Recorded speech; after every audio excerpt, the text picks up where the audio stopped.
I think he's trying to turn the video off, Ethan. He got it. I think he There got you it. go. Hey, how about that? Dude, I mean, I'm telling you, man, he is, I kid you not, dude, he's the best storyteller, dude. I'll He just sit back literally, and just, yeah, he I could mean, that, literally, he could keep so, going. He knows he yeah. can. He's just like, I'm gonna quit. I mean, just, I've never heard the Dewan Wheat, Michael Jordan Locker story. I mean, that's cool. Like, and I would know just about everything you could throw at me about Dewan, but I didn't know that. That was cool. I'm surprised you didn't. I know. I know. I'm a little disappointed in myself. So, what do you think about the contract? Let's get into that. Okay. I'm gonna fix my chair here. I think it was certainly well earned, well deserved. And then to, I think it's very appropriate yeah, given the financial hardships that the university and specifically the basketball program has suffered through for the last 3.5 years. I think 1,374 calendar days is pretty damn good with yeah. all things Oh yeah, considered. yeah. And then too, and I'm sure I haven't, gone over the details of the contract, but I'm sure there's a boatload of incentives as well, There advancing in is. the I put NCAA it out there. tournament. Dusty posted it. Yeah. Oh yeah, and so I'm sure, and then with that success that we had this year, and now the expectations have risen. I mean, how many times I'm on here with you and Keith when we talk about like making the tournament? We got to make the tournament, get 20 plus wins. You've done that. You Yep. exceeded the first year foundational expectations. Now next season and beyond ratchets up. We're talking about a second weekend. That's the baseline now, not just making Now the for tournament. next year, yeah, with the players that they've already got and potentially more coming in addition to Hadley, who I'm so glad that he was able to come back for you guys because he's a bigger key piece than people I think that he'll ever get credit I'm with for. you, bro. I'm with you right there, dude. He was Watching, slept on. go ahead, go. Yeah, he No, was, he but was slept on. yeah, I'm with you. I mean, he's the leading rebounder. yeah, He was undersized. He brings that bulldog mentality. He's the glue guy, whatever phrase, whatever cliche you want to throw in there. But I think, too, when you mention culture and you mention building that culture and sustaining it, you want to have guys return that were key cogs in that lineup and in that leadership. He, without a doubt, will be the unequivocal leader of this next year's team, period. He's going to be the team captain. There might be deserved and others in earned. addition, He earned but that. he'll be the team Yeah, captain. And I'm with you too, man. I mean, average 12 a game, but seven and a nine, half seven, or boards. yeah, He damn was a near a double beast, dude. double. Not far from a double double. That's crazy. Right? Quiet double double. That to me, like that shows truly like how good of a player he actually is to quietly almost average a double double. Yeah. That's Yeah. impressive. Yeah. And I know Clemson, Corey, is not going to be looking forward to Speaking of seeing him. Clemson, I'm rewatching that game from the tournament. It's funny. So, I mean, remember in the regular season, he put 32 and 10 on them. And then in the ACC tournament, I think he put up, it was like 19 and 9 or something. So, You have something like Uh, that.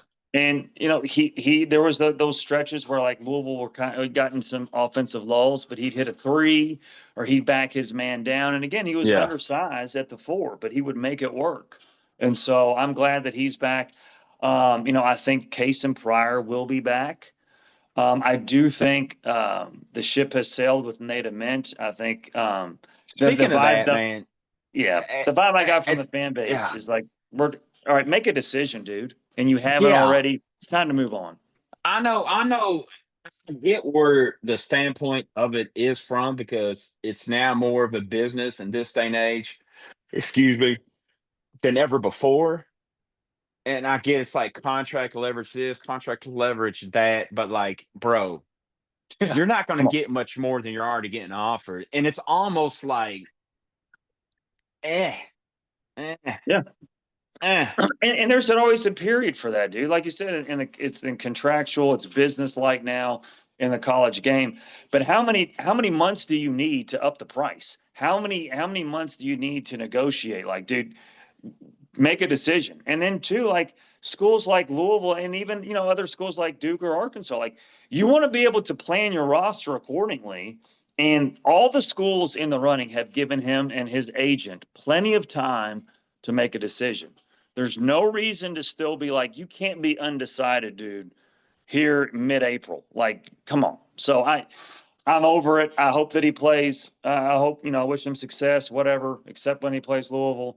But like, let's go with Pryor. You know what you got. Hopefully he'll be back to 100%. Obviously, with an ACL, you want to make sure that he is 100%. But I kind of want to go with what you know, and with Hadley and Pryor back, in addition to the backcourt dudes they got from the portal. I mean, Louisville should be a consensus top 10, if not top 5 team going forward. Oh, definitely. What do you think about Khalifa Ali? He don't really get talked about that much, and I feel like he should. His transition with his body mass, Dude, the weight right? loss, Yeah, man, I think scary in a good way. he's going to give you some valuable minutes off the bench. I looked up his stats the other day at BYU. 4 assists a game, just under 4 rebounds, and about 5.5 points. Can knock down the three. Shot I think the mid to high 30% percentage from distance. So he's going to be able to give Louisville a good boost off the bench. And now with him being a little more fleet of foot, um, can help Louisville again in the paint off the bench with rebounding and blocking shots. Louisville needs a rim protector. I think Frew can do that to a certain extent. And two, I think collectively, if we're being honest, in the 5 position, Louisville's going to have more offensive weaponry, so to speak, at that spot. I mean, James Scott Yeah, had a phenomenal year, but we have to have a big man that can do a more than true just big catch man. lobs. Yeah. Yeah. No, you're right. You're right. And I think Khalifa can give you that certainly from the perimeter. And he is a phenomenal passer. I think he averaged around 19 minutes per game and averaged 4 assists. So like that's a pretty. He's up like a point center. So any more too. If the team wants to zone Louisville, you set Khalifa out there in the middle, and he can distribute. So at this point, I'd be very shocked if Kaysen doesn't come back. I'm with you. Yeah. Honestly, I'll be very surprised. But like, say he does come back, even though it's not official, more than likely he probably will. First thoughts of the team with him back with everybody that they got. I mean, we'll see what whoever all these other teams land, but like again, consensus they should be in the top 10 firmly. You have more athleticism now. You have Yep. more quickness. You have better Yep. shooting. And then too, like I mentioned, I think with Frew and Khalifa, you have a little bit more. Um, what's the word I'm looking for? Um, a little more creativity, if you will, at Okay. that 5-man spot. You have a little bit more depth at that spot, and every single guy can do something a little bit different. Frew, for example, is more of a physical player. He can score with some jump hooks. He can also take a bigger man off the dribble, and he can knock down the perimeter shot. With James Scott, he's gonna hurt you on the lobs. And with Khalifa, he's a great passer and can also knock down some threes. So I think those 3 guys collectively, Corey, can really give some opponents some issues and can be a little bit more dynamic than just Yeah. Scott was, because you saw the last month or so of the season, the scouting report was out. If you took away his ability to lob and you anticipated that high ball screen and you stay Hmm. with Scott, I mean, look what Creighton did. I mean, they dared him to shoot, and you're going to have a big man that can knock down a shot from like 10 feet in. And Yeah. Scott didn't even attempt those shots. So that's why I think Louisville needed to get better at in the 5 position. And I think they did with those 2 guys. I want to get back to the contract for a couple minutes. With him getting a mill, I have a feeling de- depending on how he does next year, who's to say he might not get another mill? I Yeah. think that's what they're doing. I think the plan is to get him in the 5 to 6 or more range. Yeah, and I think it's more of a slow build, because I think now, if we're Yeah. being honest, with the world of NIL, with Rev Share coming aboard soon, Yep. I think now What? Yeah. athletic departments are going to be more cognizant of making sure their money is right in those areas and paying your coaches handsomely. But I do think, honestly, man, the days and the years of coaches making 8, 9, $10 million a year, I don't. That's going to be more seldom going forward, in my opinion. I Like think Bill that Self. money and those resources are going to go to NIL and more rev share type of things. When you said 8 mil, it just made me think of Bill Self. I mean, yeah, he got 2 titles. I can't with the Yeah. Jayhawks. Hmm. Kind of deserved, but Yeah. man, I don't. If we're being honest, though, and this is kind of a jerky, dickheadish comparison, but it is what it is. He's almost coached the last few years like Hunter Dickinson has played college basketball. Who's going to argue with that? And I I hate to mean, say that because I got a lot of respect for the man, but oh, if he's we're a Hall being of on, Famer. He's one of the best yeah, in the if we're game, no being doubt about it. honest, if we're being But honest, did the he last few earn? years he has Did coached those like results? This is results. Did those results were they commensurate with his salary? nah. That's why I No. said the Hunter Dickerson comparison, which I Yeah. thought was pretty clever.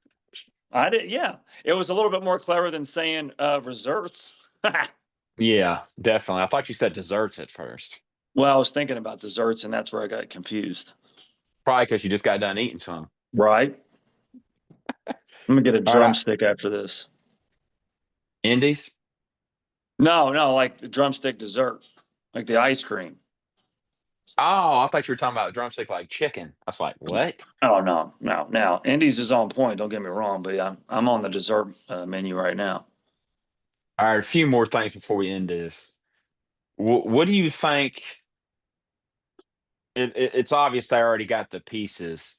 What do you think, aside from the talent that they have, is honestly the most important thing that they need to do in order to be successful? Man, I think you kind of mentioned it, dude, with Hadley.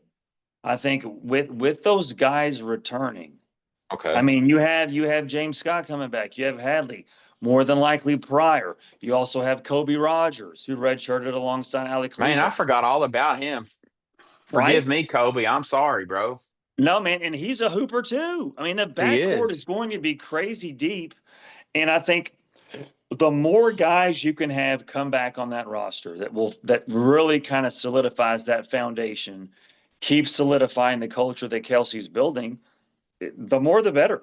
And I think those guys are going to set the tone in the offseason. They know the expectations, and they're going to teach the other guys, whether they're sophomores, freshmen, or Yeah. seniors. You know what I mean? I think they know the lay of the land, and I think that's going to that'll boost Louisville in this offseason, and they get ready for a very challenging non-conference grind ahead of the ACC. Speaking of non-conference, what do you think about the announcement from Jeff Goodman that Louisville's playing Indiana? I like it. I like it. I mean, I didn't like that they weaseled out of the football series, but whatever. I think Louisville needs to play regional rivals, man. That game's going to be a sellout. Louisville fans will travel. IU fans will travel. That should be, and I would love like it was a few years ago, like a 3-game series. Keep rotating it in Louisville, in Bloomington, and Indianapolis. Why not? You Oh, know, we yeah. need we I like need that. more attractive non-conference matchups. They're a Mhm. regional rival. I love the fact that Louisville had a home and home with Tennessee. I think if you can play more teams in this region and in other conferences, uh, that's intriguing. That's what fans want to watch. They don't want to Right. watch.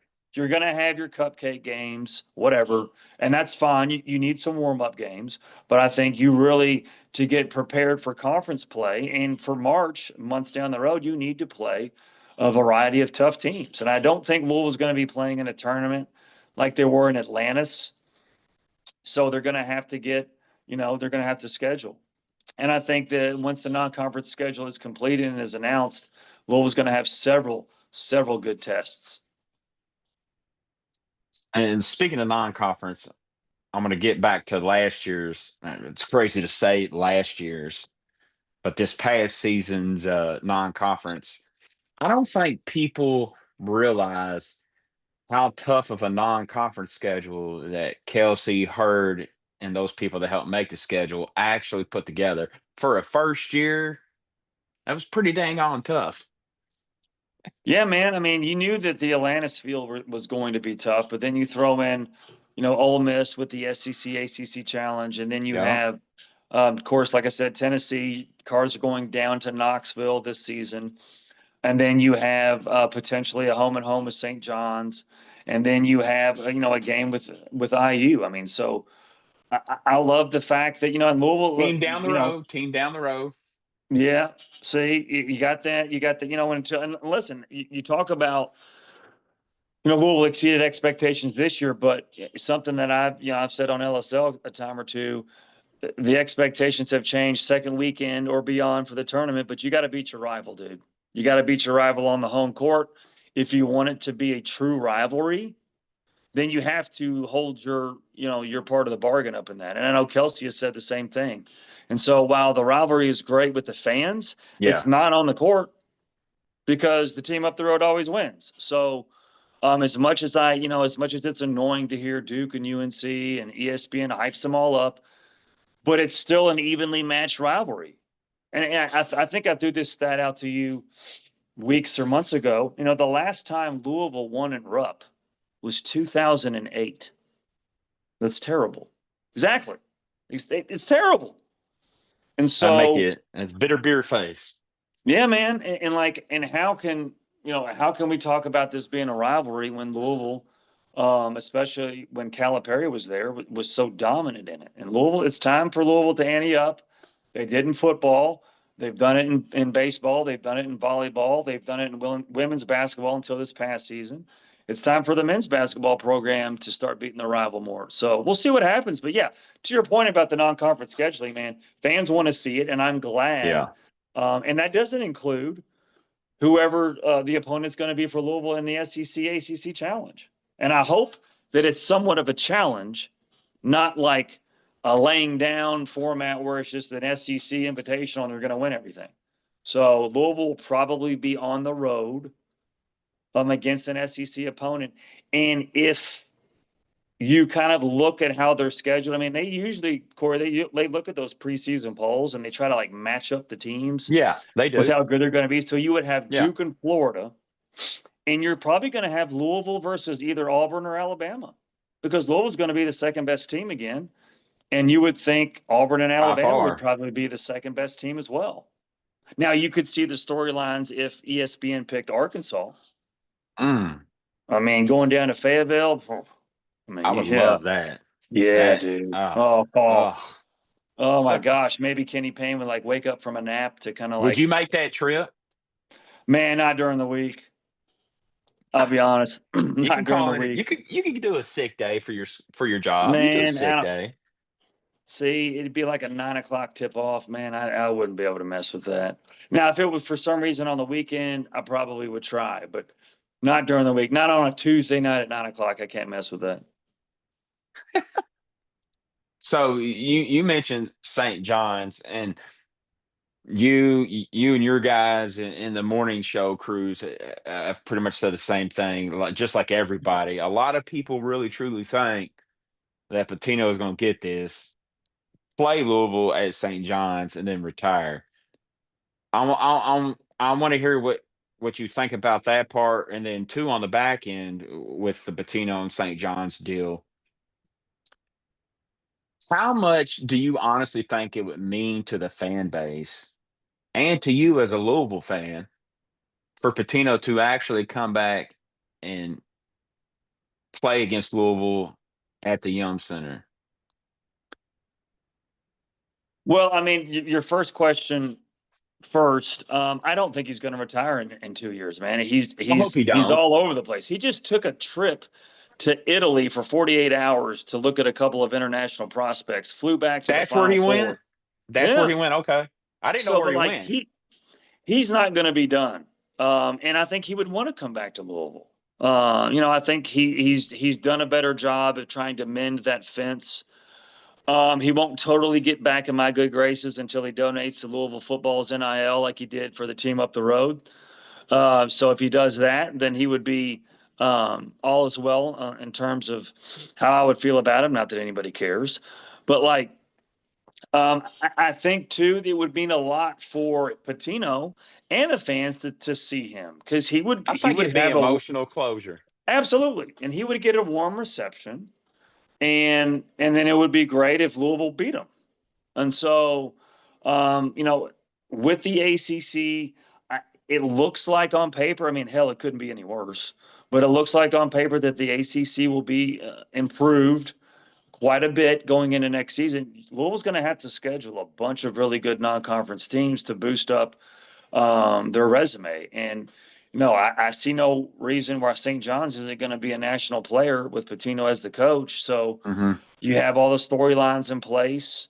You get to go to Madison Square Garden, and then Corey, if this series does come to fruition, this will be the toughest ticket in the history of the Yum Center. If you really think about it, if St. John's and Rick Pitino come, Louisville's I'll going to have a be, seat. yeah, that's right. I'm in there. So it'll be a ranked on ranked Yeah. game. It will be national televised. It should be a weekend tip off. All the storylines are there. You have, of course, the legend Kenny Klein helping him out at St. John's with the SID stuff. He'll That be was back cool. there. That was cool to Yeah. see. And you would see a bunch of Patino's former players. They would be in attendance. It would be kind of like a homecoming. And it would be the toughest. I truly believe it would be the toughest ticket in the history of the Yum Center to get. It would, and it would also be the largest attended game in the history of the Yum Center as well. It would definitely go past capacity. Oh, 100%. Definitely, definitely. All right. Two more quick things. And you talked about Creighton.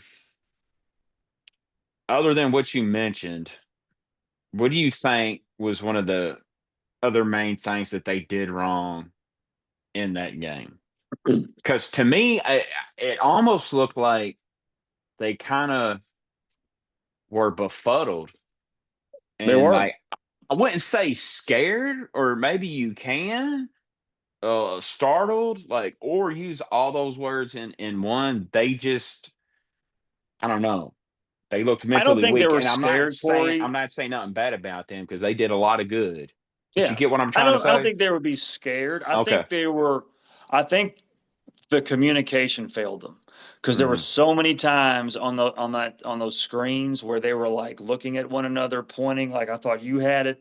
And generally that might happen once or twice, Yeah. but that happened several times.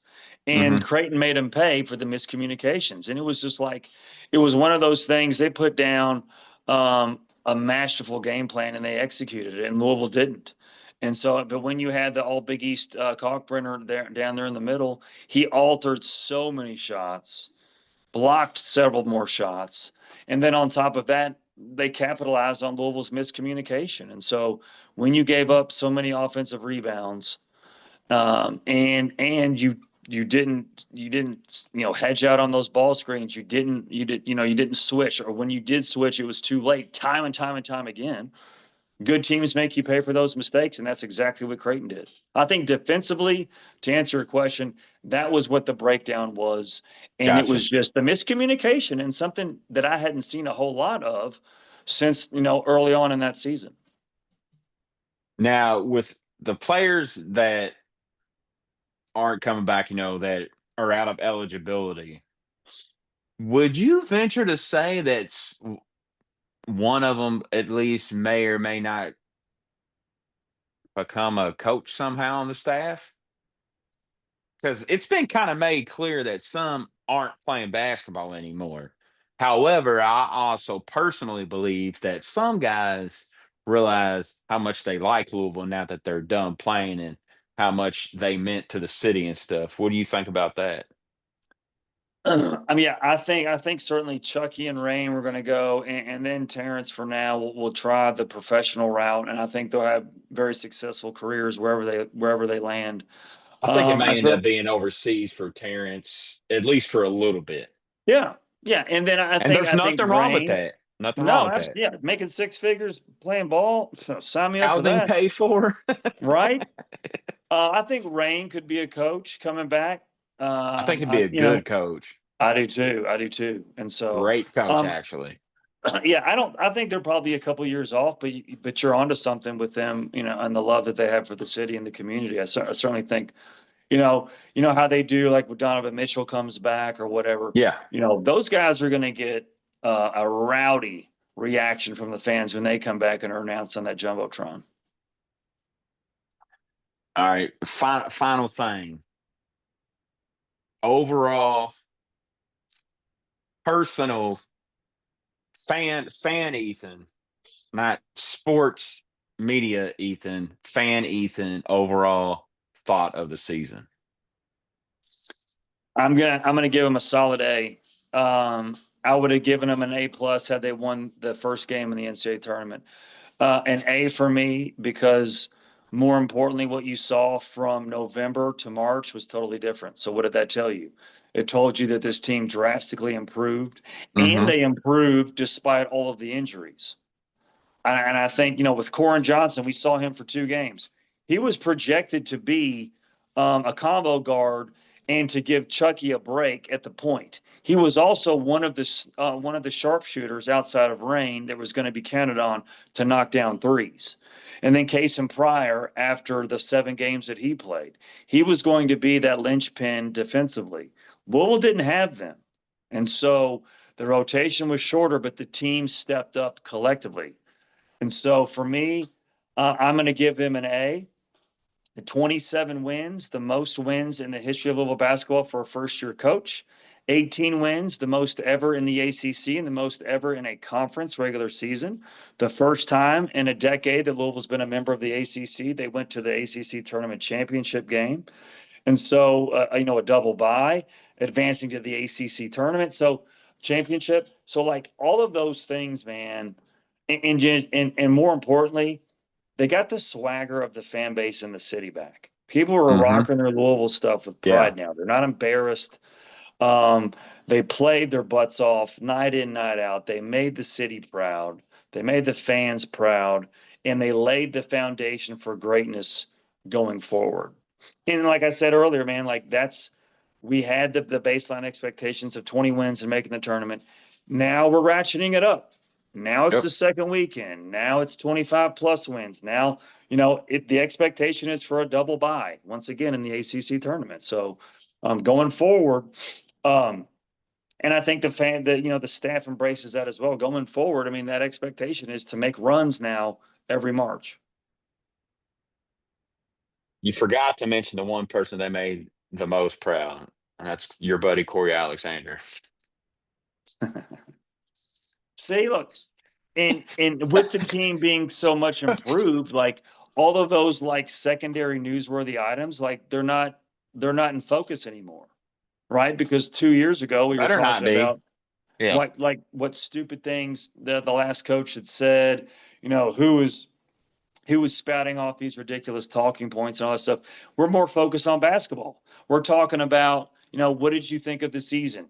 What do you think of this roster? How did the portal process go? Like, we're actually talking about basketball and the program itself, not all of the outside noise. And it's so, so refreshing. But yes, I hate that the season ended, Corey, but I am glad that we get a little break from Mr. Alexander. Ethan, you gonna be at I'll the spring talk to game Corey tomorrow? Bosmer a lot more than I would like to talk to Corey Alexander. I'll tell you that. Alexander's also my name as well. Oh, I didn't. I Yeah. didn't. I didn't Just a know little that. just a little tidbit. Just a There little we go. tidbit. All right. Well, I can You gonna ride with you a lot quicker than I could ride with Corey Alexander. I'll tell you that. I sure hope so. You gonna be at the spring game tomorrow? Man, no, I got my oldest has a choir concert, so we're going to be there and cheering her on as she sings. Hey, another tidbit. I did 8 years of church and school choir. There you go. All right. Yeah. There's a lot of tidbits you'd be There. surprised. Hey, listen, next time we meet up, you can sing your intro. How about that? Hey, I'll do whatever. There we go. We might have to issue that singing challenge at some point. Or you can do a challenge on radio and I'll partake. Ooh, ooh, ooh! I could have you battle Taylor because he sang the national anthem at the Boston College game on Sunday. He's got some What? golden pipes. Yeah, yeah, man. He's sang the national anthem at Louisville basketball games, women's games, baseball. Oh yeah, he's all over it. Hey, this needs to be a fair fight, not a Kenny Payne Coach Gang fight. I ain't trying to get slaughtered.